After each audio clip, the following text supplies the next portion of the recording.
Hey, what's up everyone? So welcome back to another video. So in these days, almost every phone out there has swipe navigations. There's no more buttons at the bottom.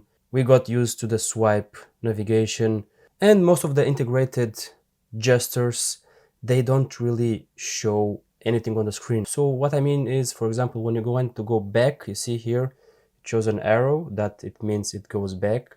So normally the default gestures, they don't really show that.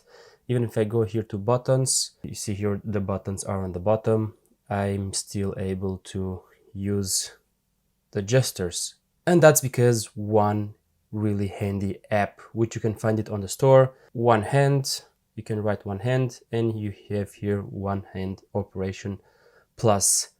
It's made by Samsung, so in theory you'll find it only on Samsung phones, but I bet you can download the APK from Google. Let's uninstall it. And as you can see here, if I go back, then I get here a really small arrow that shows me that I'm going back. But with this one hand operation plus, there is more to it. It's not only going back. Let's open it and show you the settings that I use.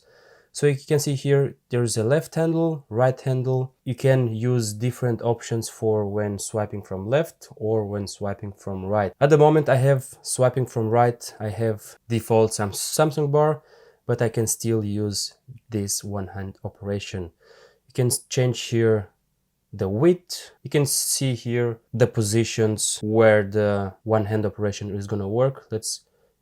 You can change it if you want. I try to use it a little bit on the middle towards down because my hand never reaches the top. So let's go on here into the left handle, which I really don't change the left handle too much because I use the phone with my right hand, so I want more options for my right hand. But you can see here, if you swipe right, then it's gonna go backwards. If you go swipe diagonal up, it's gonna go to the recent key, and swipe down as well backwards. I mean, you can change it to whatever you want: volume up, volume down, previous track, apps screen. Let's go for apps screen, for example.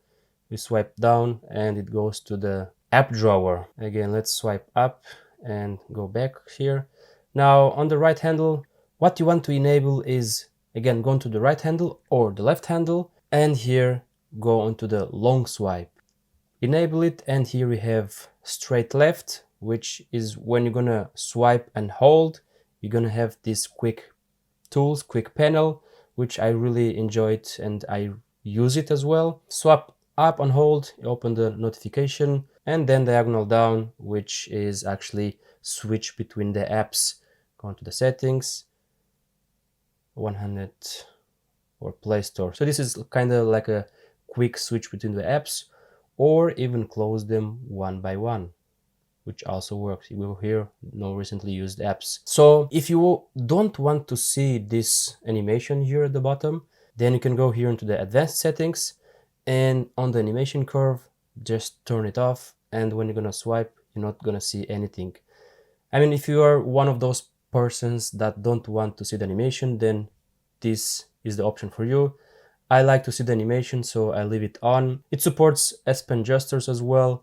I don't have an S Pen, so I don't really mind it. I'll just turn it off. What we have more here is gesture settings. What's the swipe distance, the long swipe duration, you can change all of that. And here we have gesture angles, which you can change the angles if you want. Us as users, we always want more settings. At the bottom you have as well custom vibration settings. So when you swipe back or open the quick menu, then you can change the vibration intensity. If you want, you can change the size to full screen as well. I'll just leave it on the middle somewhere because, like I've said, I have here on the right side the default Samsung Edge screen or whatever it's called, and I use it as well a lot. On the left side I don't have anything. Would be actually cool to be able to change the size only of one side, but there's not such an option, I think. Let's go here. Yeah, there's no such an option. If you change the size, then it changes to both. But this is one app that, in my opinion, is a must to have on Samsung phones, or at least on the big phones, because if I want to change the brightness with one hand, then I can't really go at the top. And with this tool, I can do wherever I want. Close an app, play, pause music, change the volume, change the brightness, mute the phone, turn on flashlight, and many more things. But this is it, guys. Let me know if you knew this app. If you didn't, then definitely give it a try. Thank you guys for watching. Till the next one.